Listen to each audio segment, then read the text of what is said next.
Set me. In the night report for Thursday, May 8th, stay tuned for the CBS Radio Mystery Theater. The CBS Radio Mystery Theater presents...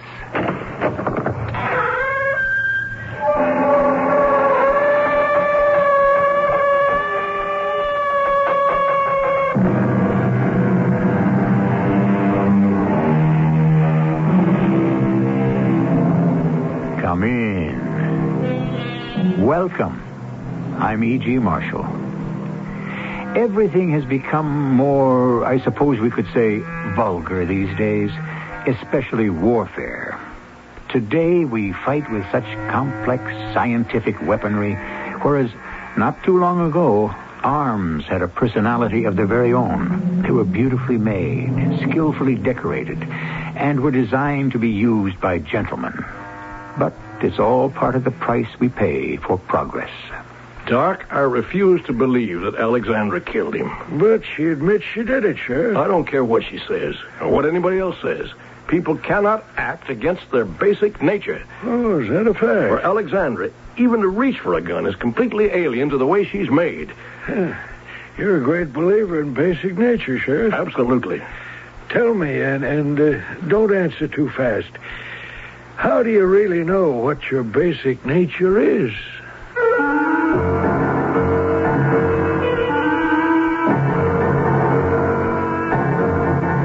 Our mystery drama, The 44, was written especially for the Mystery Theater by Sam Dan and stars John Beal. It is sponsored in part by True Value Hardware Stores. I'll be back shortly with Act One.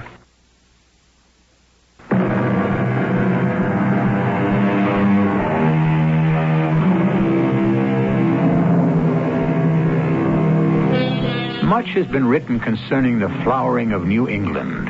By this, of course, is meant the intellectual, spiritual, and literary heritage of that section of our country, which is justly hailed as the cradle of our culture.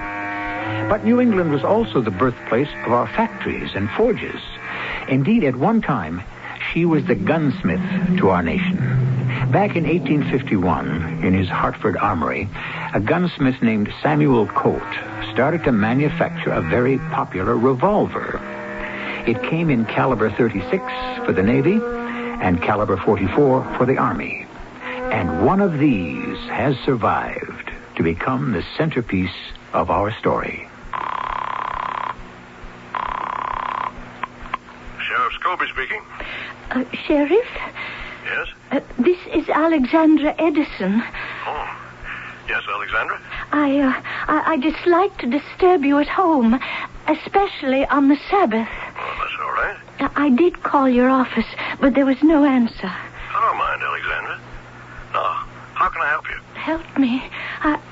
I'm afraid no one can help me now. What are you saying? Yes, because, you see, I broke the commandment, thou shalt not kill. Alexandra? I have killed. I have taken a life, a human life. Is this you, Alexandra Edison? I have shot and killed Mr. Martin K. Beasley. Alexandra, don't do anything.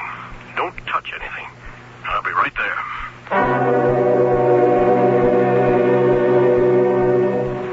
He's dead. Yes. Yes, I told you. Well, officially, I suppose the coroner has to make that determination, but this man is obviously deceased. And you shot him, you say? I'm sorry, Sheriff. You, Alexandra? You killed him? A woman like you? Why, never in a million years. I mean... How little we really know about ourselves. What a mysterious and terrible creature is man. What did you kill him with? Well, I dropped the gun on the floor. The gun? That gun? Mm-hmm. Well, that's an antique. A Civil War pistol. I wouldn't think it could even fire. I killed him with that pistol. Yeah. Well, I'll have to call the coroner. Now, this man, this dead fella, this Martin K. Beasley, The name's familiar. Is he the one who's been trying to get you to sell the estate? Yes, he was a cousin of mine. And you shot him. Well, I'm really very much embarrassed by what I have to do. I have to place you under arrest. I understand. But I just can't see myself taking you off to jail. Now, this isn't the regular way to do it, but if you give me your promise not to... I was about to say not to try to escape. Well, I suppose that's just what it amounts to, Sheriff. Well, just promise me not to leave the estate. Well, where would I go? Even so, for the record. Well, if the promise is important, it is freely given. Now, why did you shoot him? Why? Oh... Look, I know this isn't very easy for you, and I'm sure you're very upset. It's obvious why you shot him. Self-defense. So, there won't be a problem. Oh, but And the coroner's jury will dismiss the whole thing. But Sheriff... Now, Alexandra, you're not to worry. And believe me, everything's going to be all right.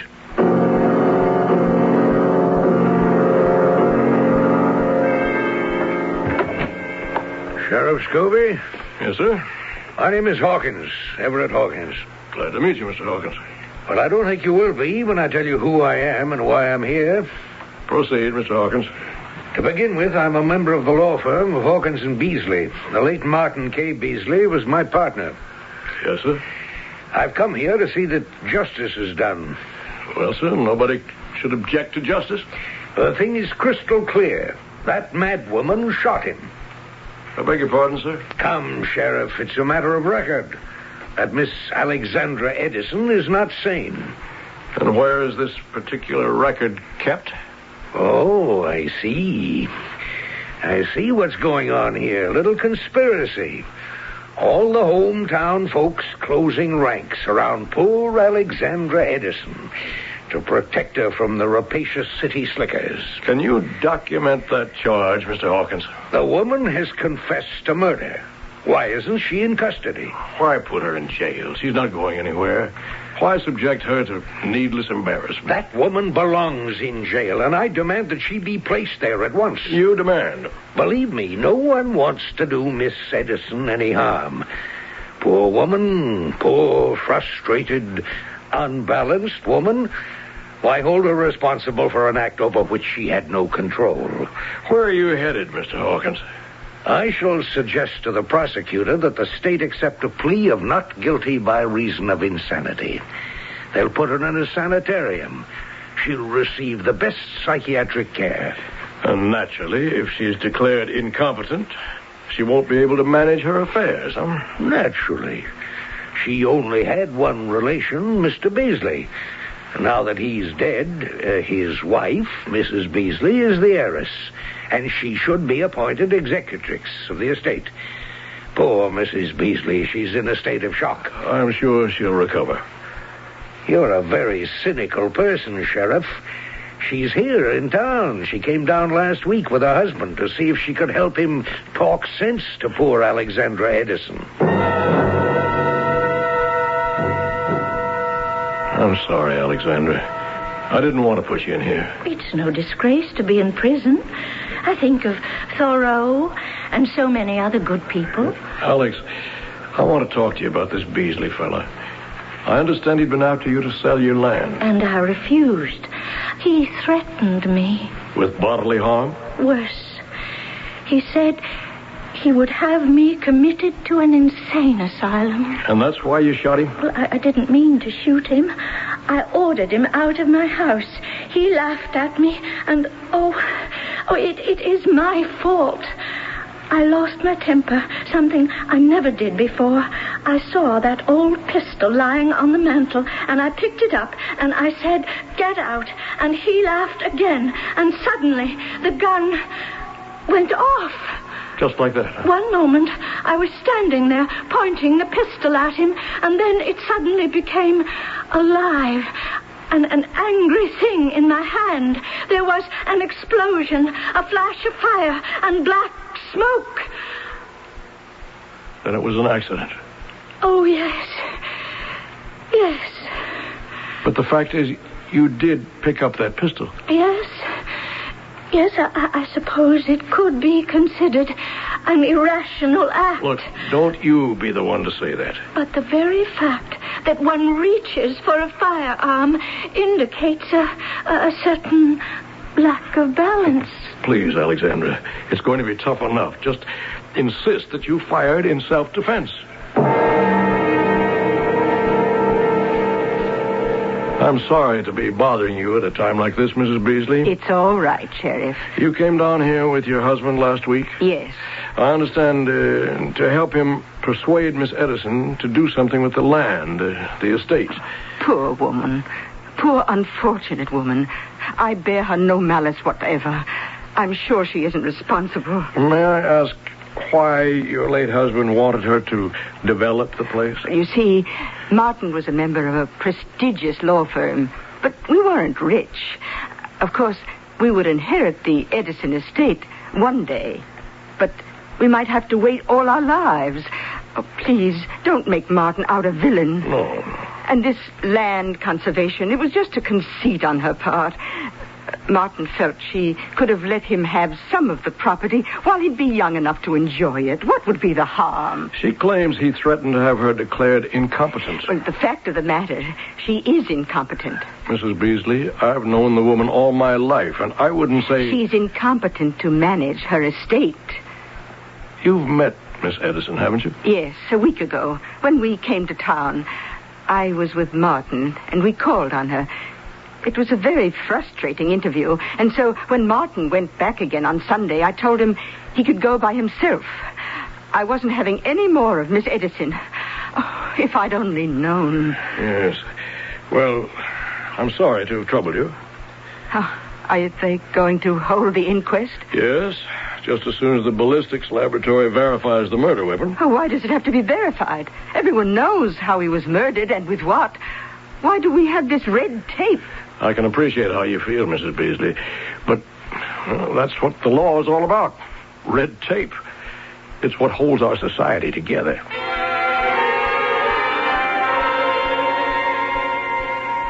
Hello, Sheriff. Hi, Doc. What's up? Well, I'm tying up all my loose ends. Got my autopsy report here. Ready for the inquest tomorrow. He was shot to death, wasn't he? What kind of a question is that? Took out the slug. Big one. 44. Well, I assume it's a 44. That's the caliber of the gun she used. And look, did they send it here? They must have. They didn't send it to me. Send what? The ballistics report from the State Police Laboratory. No, I didn't get it. Well, it's a formality, but we need it. Check it for me, will you? Yeah.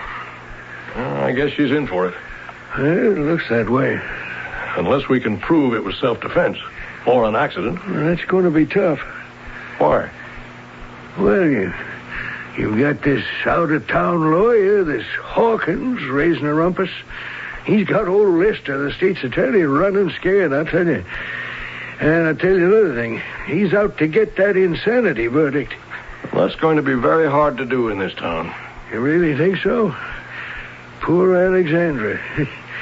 She's kind of, well, offbeat. Well, that's not the same as being insane. Well, it depends on how you emphasize it.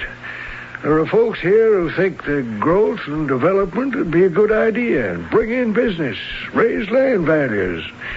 The only way to do that is to get rid of Alexandra. Yeah? Well, I guess those people would think there's something radically wrong with me, too. Why? Because I don't think she did it. Well, she admits she did it. Well, I don't care. People cannot act against their basic nature. For Alex even to reach for a gun is absolutely alien to the way she's made. So why does she insist she did it? I don't know. Well, if she didn't kill him, who did? I don't know that either.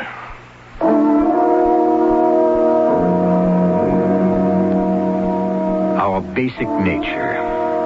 Can we act against it? More to the point, do we have a basic nature, or do we only think we do?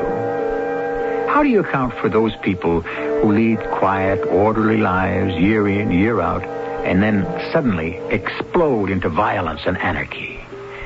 For more than half of his working life, a Mr. Paul Gauguin, was a respectable, very bourgeois banker.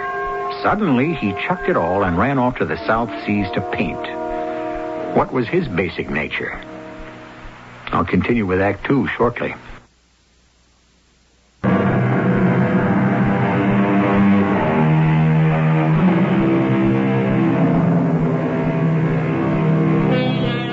We seem to be involved with a story that deals with insanity, or let us say, alleged insanity.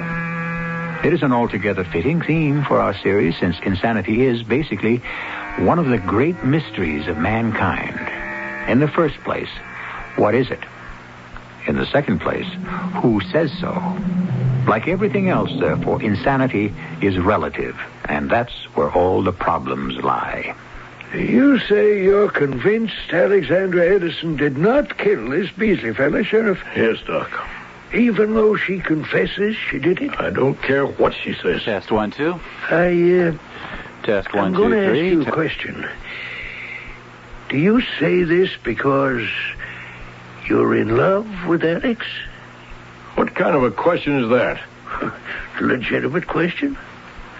Why do you suggest that I'm in love with her? Well, I notice you haven't denied it. You both grew up together in this town? Together?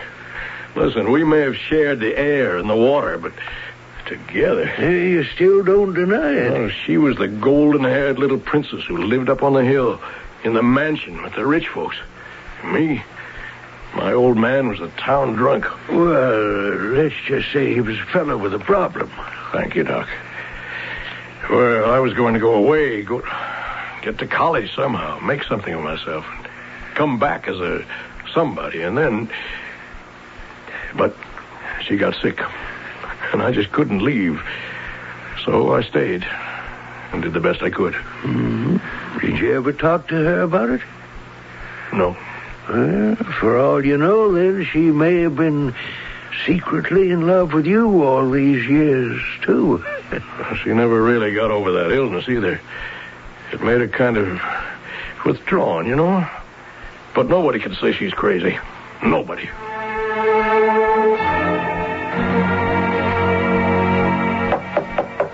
Come in. Are you Sheriff Scobie? That's me. What can I do for you? I'm Sergeant Terry of the State Police. Oh, won't you sit down, Sergeant? With the crime laboratory. Work in ballistics. Oh, the coroner's waiting for the report. Did you bring it here personally? Sheriff, I don't have a report. That is, not yet. You don't have it? Oh, how's that possible? What are you doing here, then? You could be in a jam, Sheriff. What kind of jam? I don't know. I just wanted you to be aware of it unofficially, off the record. Sheriff, you sent me the wrong gun. What? Here, take a look at it. Well, sure. It's the gun that she used. This is not the gun she used. This is not the weapon that fired the fatal shot. But this is the gun that was on the floor next to the body. That may very well be, but I can tell you, and I'm prepared to testify under oath, that this gun has not been fired in, well, could be 50, 60 years. More, maybe. I can't believe that. Now, look, Sheriff. Look closely. See how rusty it is? And furthermore, it's a single action, which means you have to pull back the hammer with your thumb. I know what a single-action revolver is. According to the markings, this piece was manufactured in Hartford, Connecticut in 1859. I can only tell you that this was the gun that was fired. This gun, in its present state, could not be fired. It's the gun she said she used. Well, then she isn't telling the truth. But there wasn't any other gun. Sheriff, for whatever reason, you didn't send us the murder weapon. And I'm going to have to say so publicly. I just thought you should be the first to know.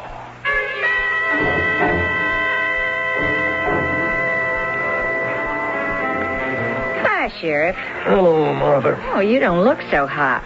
You want the luncheon special? Yeah, I guess so. What is it today? Yankee pot roast, your favorite. Oh, why not? The condemned man ate a hearty meal. What's that supposed to mean? Oh, nothing. I just have to do a little thinking. I've been doing a little thinking myself lately. Oh, it's a shame. What is? Well, you know this fellow Hawkins? Staying here at the hotel. So's this Mrs. Beasley, widow of this fella Alexandra Edison had to shoot. Tell me, Martha, do you think there's something doing between Hawkins and Mrs. Beasley? No, I don't think so. He's kind of lining people up against Alexandra, in a subtle way. He's talking about the fantastic growth and all it'll accrue to the town if the estate was taken out of Alex's hands. Sounds like a pretty crude approach to me. Oh, it is, but it sinks in, and it churns around inside people's minds, whether they like it or not. Oh, it makes me mad. Is Mrs. Beasley helping him out? She keeps to herself pretty much. Well, she's had a shock. I don't think it was too much of a shock. They didn't get along, this Mr. and Mrs. Beasley. I could hear them in the room. You mean they'd fight? Oh, nothing physical, if you know what I mean. But she kept saying, I could kill you. I could kill you? Well, it might have been her way of speaking. But everything was, I could kill you. I could kill you for being stupid. I could kill you for being a coward. I could kill you for not standing up for your rights. I could kill you. That's interesting. Uh-oh. Oh, here's somebody coming who's loaded for bear, looks like. Well, I'll order you your pot roast. Sheriff, I demand an explanation of the incredible situation which has just been brought to light by the state police. You sent them the wrong weapon. Why would I do that? Well, I've been listening to the town gossip. People say you're in love with her. Are you making an accusation of wrongdoing on my part? I'm making a statement, Sheriff. There seems to be a considerable amount of irregularity going on around here, and I'm going to get to the bottom of it. And I'm warning you, your hands had better be clean. Doc, I don't understand it. I don't know how we can sort this thing out. You sure that was the gun near the body? Now, don't you start, Doc. It was the gun, the only gun. Well, I've got to hold an inquest. Alexandra's going to say that she killed Beasley with that pistol. A pistol that was laying on the floor. Lab is going to say that the pistol couldn't be fired. What kind of verdict can we come up with? You have to have the weapon. I know. Could she be pulling a fast one on us? Could she have killed him with another gun and then dropped this one near the body? In that case, what did she do with the gun she used? Well, got rid of it. Hid it. Destroyed it somehow. Oh, well, that's not easy. And she didn't have much time. We know Beasley left the hotel at 2:30 Sunday afternoon to go see Alexandra. It takes at least 15 minutes to get there. So it's now 2:45. At 3 o'clock, Alexandra calls me to say she's killed him. I'm there by 10 after 3. So in 25 minutes, she has to kill Beasley and get rid of the gun, assuming your theory is correct. 25 minutes can be a long time. If the gun is hidden, we can find it. I suppose she destroyed it. You're not talking about a piece of paper that can be shredded or burned. It's a fair-sized piece of heavy steel. Well, there's got to be an explanation. I have to have something for the inquest.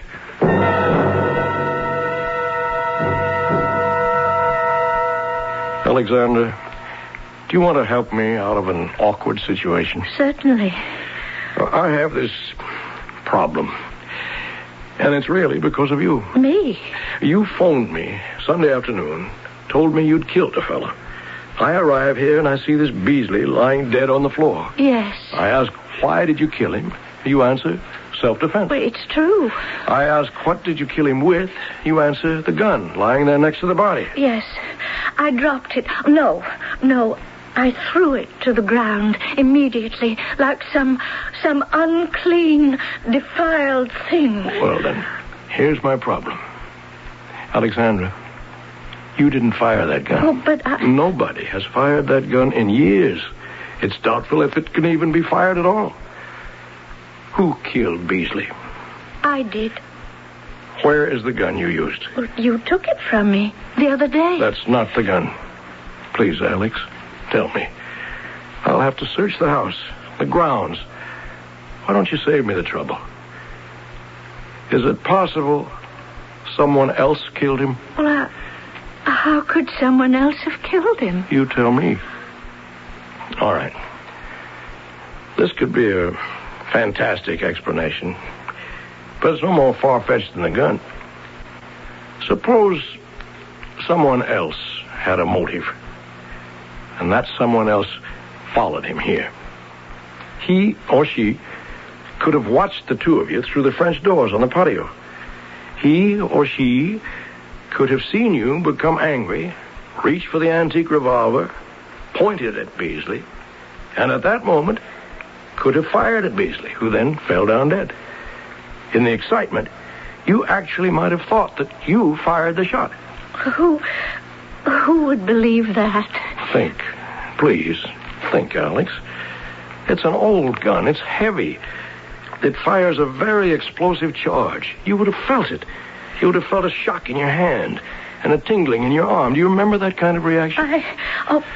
Please, don't ask me any more questions. But I have to. Please, Harry. I'm sorry, but it's my job to... Harry. You haven't called me Harry since we were in high school. Oh. I used to feel so great that you even noticed me. Who was I? She died before we were even born. You don't mean her. Yes, I do.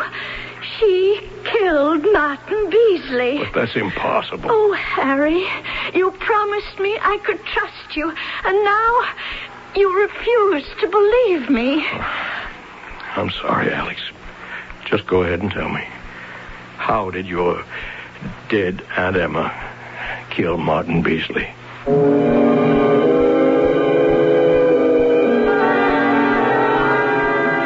She's going to tell us, but not until the third act, which is always the classic place for such revelations. And now we have a new character to contend with, Great Aunt Emma. If, as her grandniece contends, she was able to commit a murder after she was dead, what must this formidable woman have been like while she was still alive? I shall return with the answer shortly.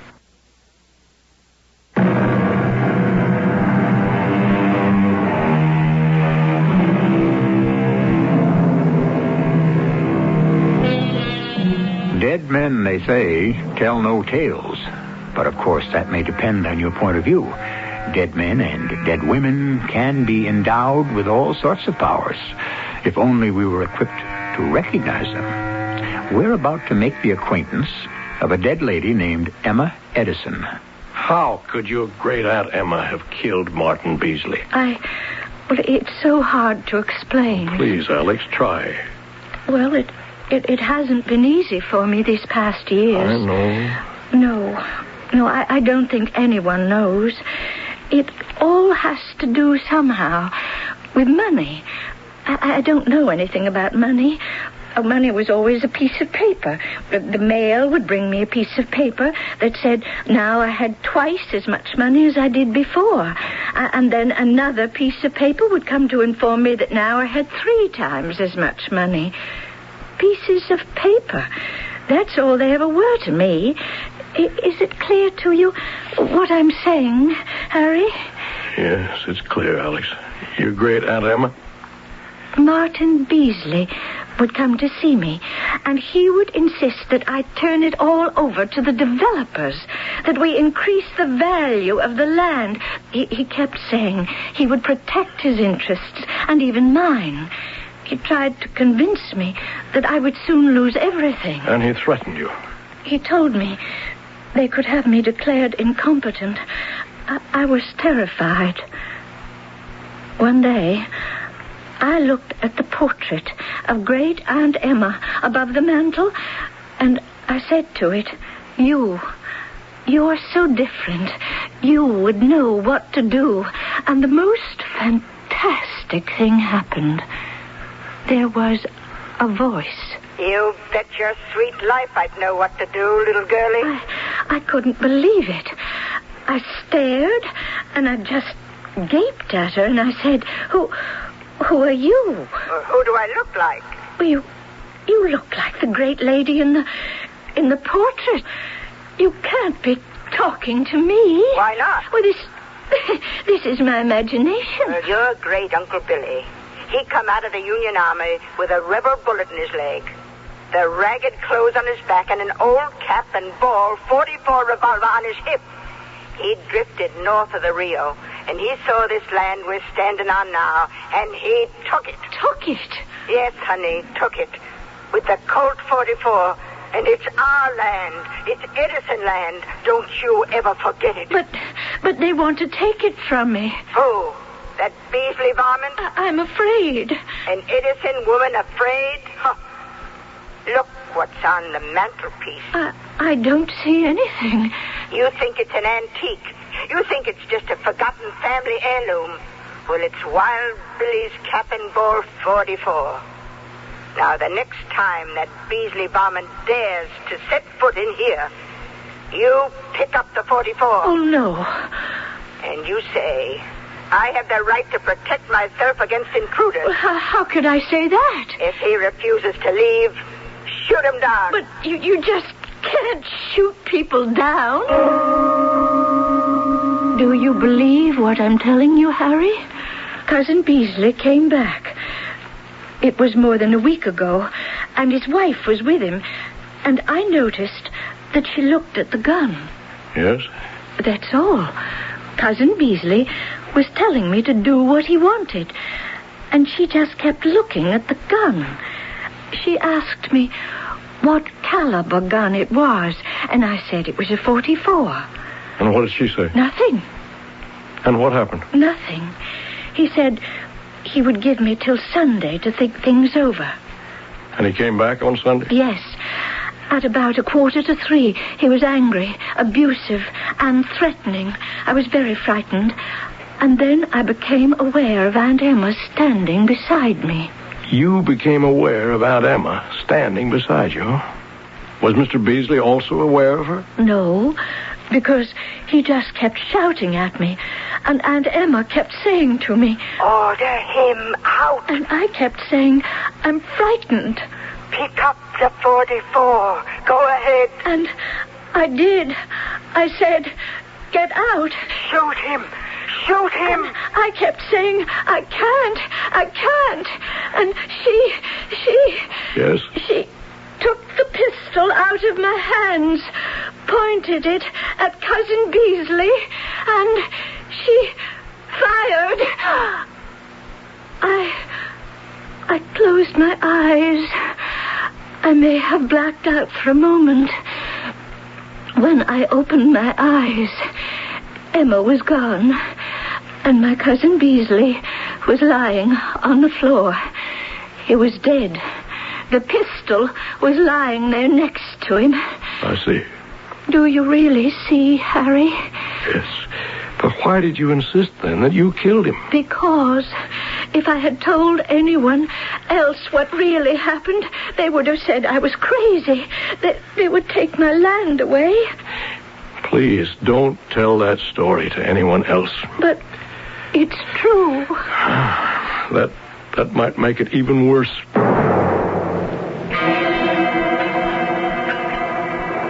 Hello, Martha.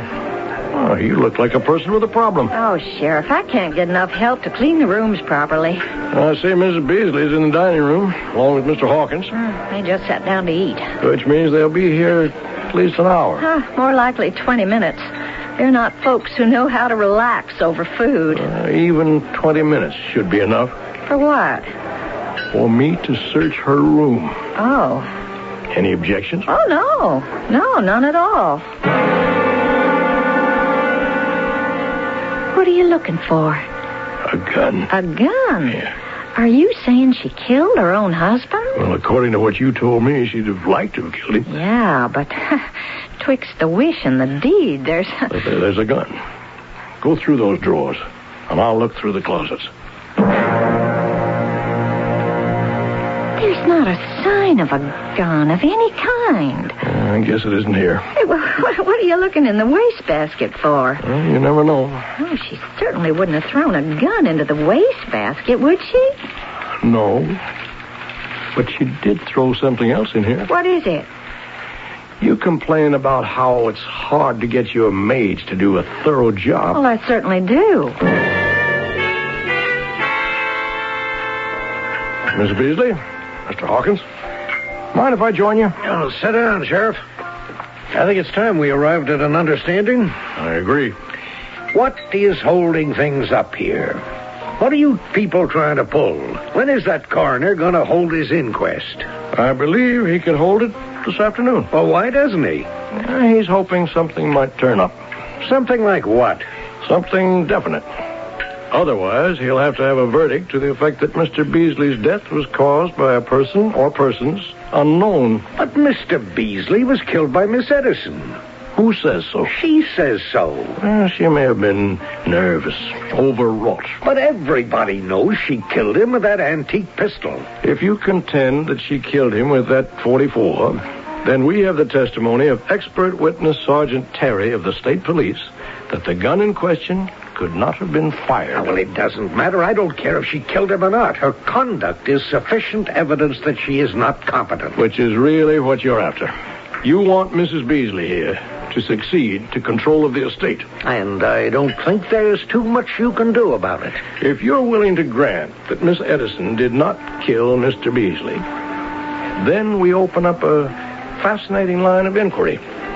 Who did? And how? Now, that's not my problem. It does become your problem if the killer is Mrs. Beasley. What are you trying to imply? Now, don't say a word. Oh, good lawyer's instinct. Shut her up. How dare you make this abominable accusation? It's a speculation.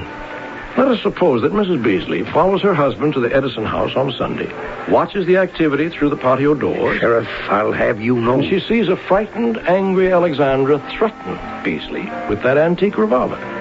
Mrs. Beasley here has another .44, which she fires through the open door. Of all the ridiculous... Poor, terrified Miss Edison actually believes she herself is the killer. You couldn't prove a word of this.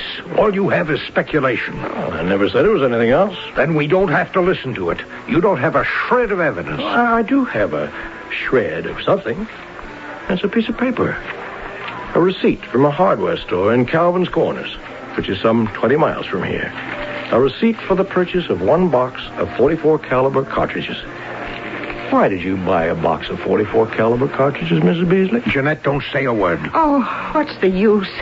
They can prove I bought the shells. And why? I wanted to kill him. Jeanette. But I didn't. I had this absolutely rattle-brained, crazy idea. When I was at her house with him, I saw the gun. I figured if I could get a shell for it and kill him with it, it could be pinned on her. As your attorney, Jeanette, I warn you. But I didn't do it. I bought the bullets. I sneaked back there one day. I saw her out walking. I got into the house, and I couldn't even load that stupid thing. It was an old-style gun. It couldn't take a modern-type cartridge. Whatever the reason, I hated him. He was such a jellyfish. It could also be assumed that the reason you bought the shells was because you had a .44 caliber revolver of your own. And after you used it, you disposed of it somewhere. No, that isn't true. Sheriff, you couldn't prove that. I notice you no longer have that fine edge of certainty in your voice, Mr. Hawkins. Well, what are you going to do? I can't withhold evidence, but I won't push. If both of you agree not to bother Miss Edison anymore.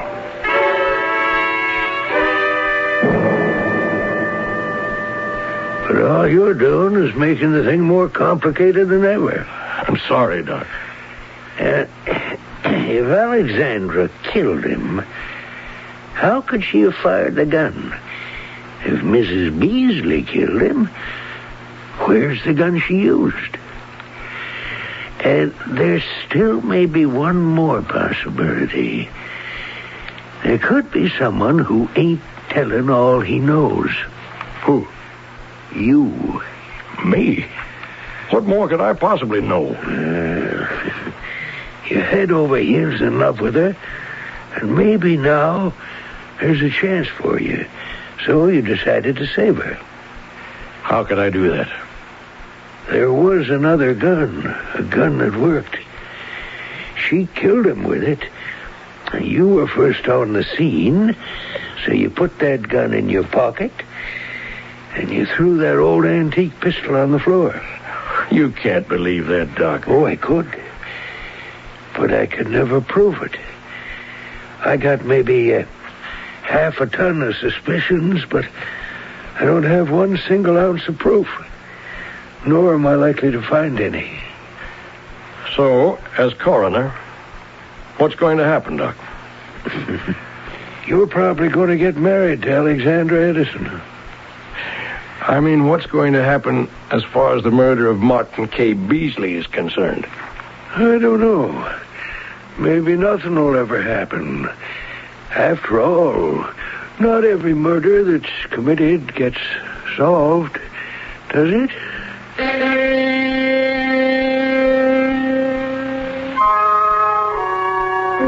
No, it certainly doesn't. And if you like everything nicely rounded off and tied up in a neat little package, we cannot deliver it this time. But that's how life works out most often, doesn't it? As the poet said, the road to resolution is paved with doubt, and the more you question, the less you find out. Our problem is we may have found out too much. We shall discuss this further shortly.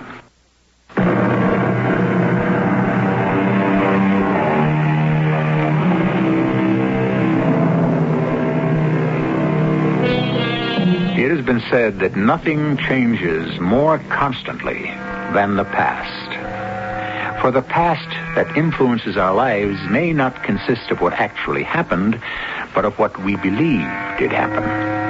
The very split second an act is committed, it belongs to the past. And it begins to be molded and refined and, most likely, rewritten. Who killed Martin K. Beasley? It depends on your point of view. And your point of view is the infinite number of ideas, fears, desires, and whatnot that are constantly churning around in your psyche. And in mine? Our cast included John Beal, Court Benson, Carol Teitel, and Bryna Rayburn. The entire production was under the direction of Hyman Brown.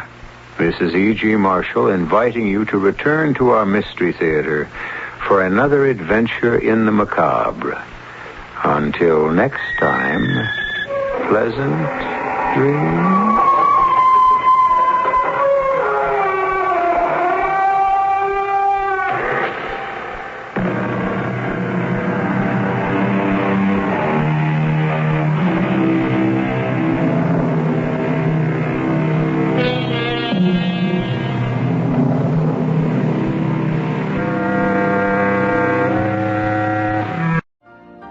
You've been listening to the OTR Gold Network. Find more classic radio at otrgold.com.